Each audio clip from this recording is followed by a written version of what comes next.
can't do it anymore. I'm sad. JoJo Siwa's fall off just managed to get worse. Honestly, it's almost impressive. Just when you think she's hit rock bottom, she whips out a shovel and starts digging.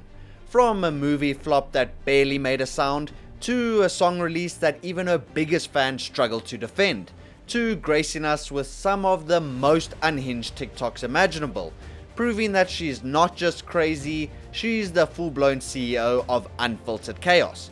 But JoJo wasn't done. Oh no, she decided to double down with a new merch drop because it seems JoJo has taken her title as the Prime Minister of Gay Pop and run with it. Straight off a cliff. And just when you think she's reached the final boss of chaos, there's another level.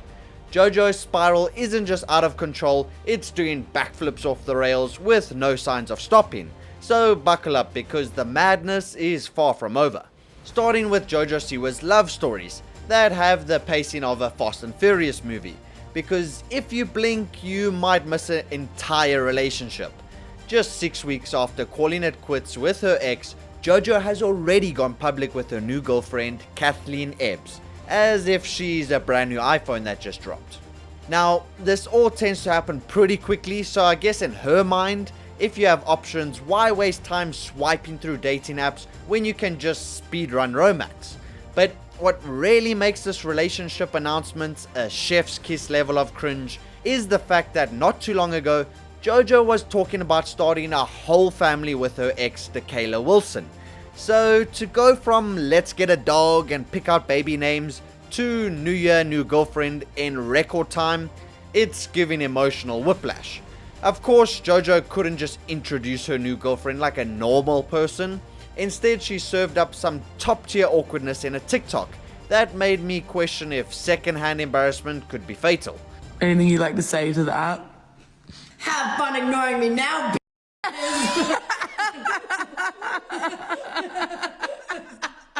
I'm not joking. For proof, in my recently opened Snapchat, TikTok. Babe, like, it's still not gonna work for you. So yeah, it's a pretty pointless video of JoJo just being her usual strange self. It's about a minute of her trying to be funny, but it's not. Speaking of TikTok, JoJo almost disintegrated when TikTok was banned for a whole 12 hours, which in influencer years is practically a life sentence. And despite her efforts to act like she totally didn't care, she absolutely cared. It's honestly hilarious how much this rattled her.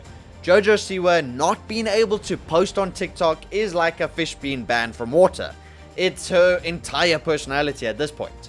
Knowing her, if they had permanently removed her account, she would probably show up at TikTok headquarters, demand a one-on-one dance battle with the CEO, and turn it into a 5-part documentary. And this is the exact reason the people of TikTok came out with the Ignore JoJo trend, which absolutely tanked her engagement. But you can understand why people would do this when she keeps posting TikToks like this. So now, just imagine the meltdown she had, putting out the most cringe-inducing content to get attention, but no one was engaging with it. Then TikTok went down for 12 hours, making it even worse. You can only imagine the nightmare she was having.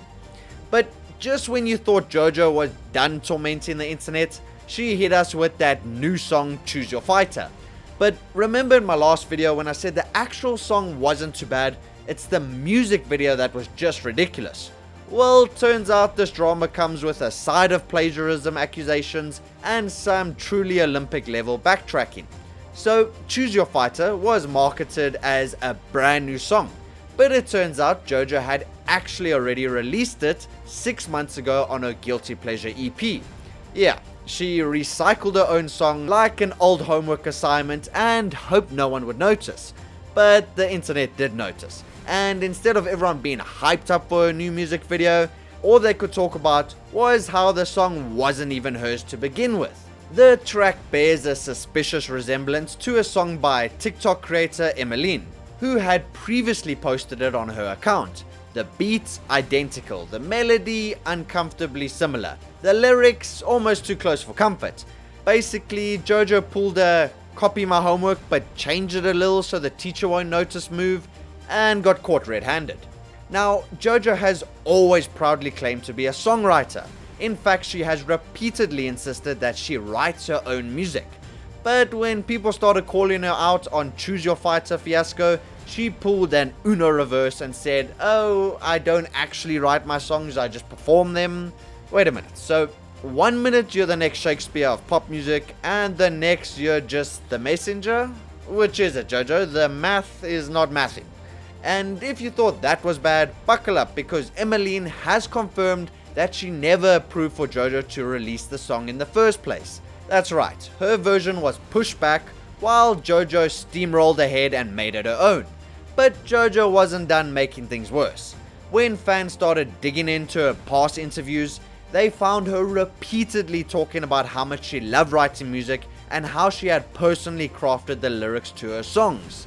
Then when this scandal hit, she quickly switched gears and claimed, "Oh, I work with an amazing team of songwriters who pitch me songs," and mind you, this isn't even the first time this has happened.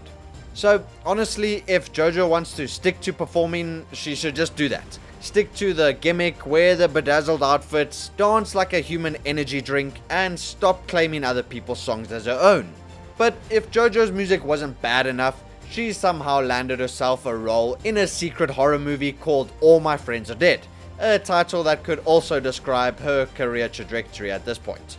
So, horror movies are meant to be spine chilling, right? Like designed to make you check under your bed and sleep with the lights on.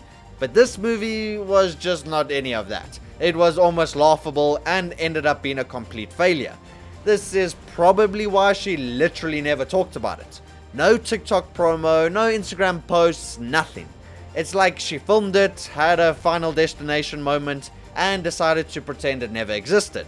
And honestly, maybe it was for the best, because this movie was horrific. See what I did there? Horrific. Okay, I'm starting to sound as cringe as JoJo Siwa, so moving on. The movie premiered at the Tribeca Film Festival on June 8th, 2024. And out of the thousands of ratings, it's sitting at a solid 2 out of 5 stars.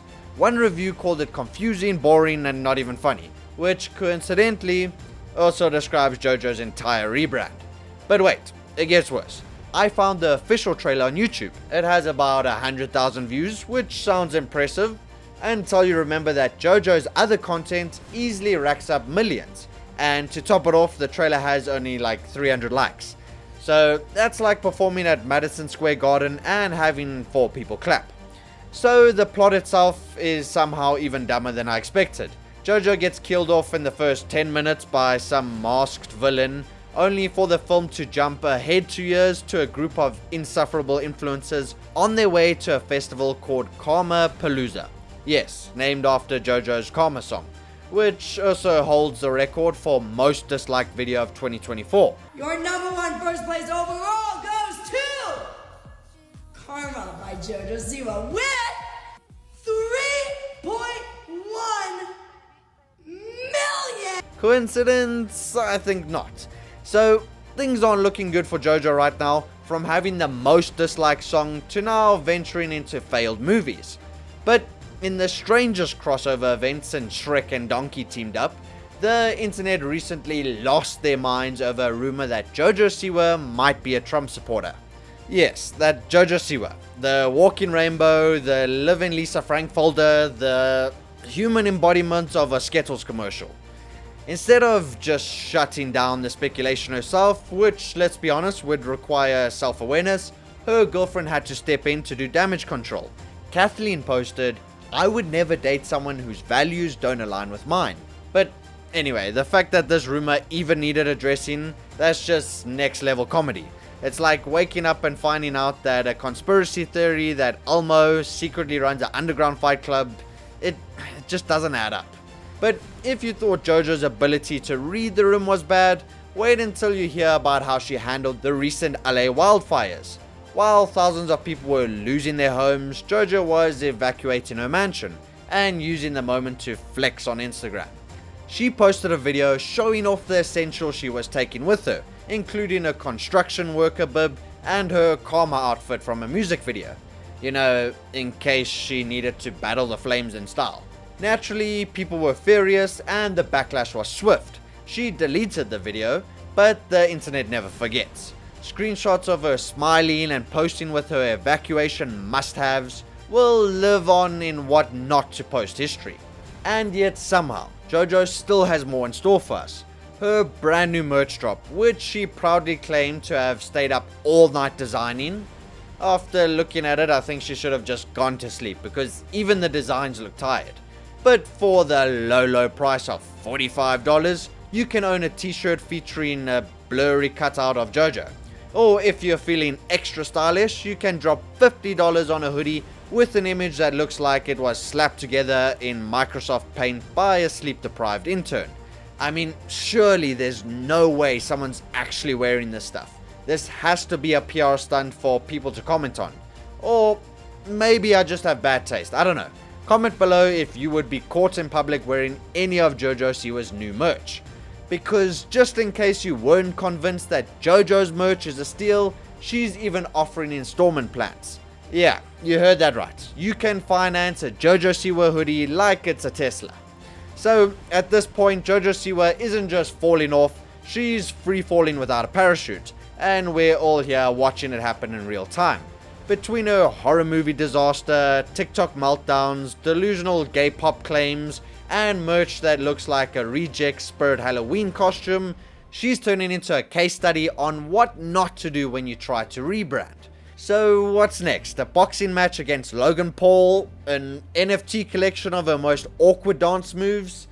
I don't know, nothing would surprise me at this point. But hey, at least she's got people talking, just not in a good way.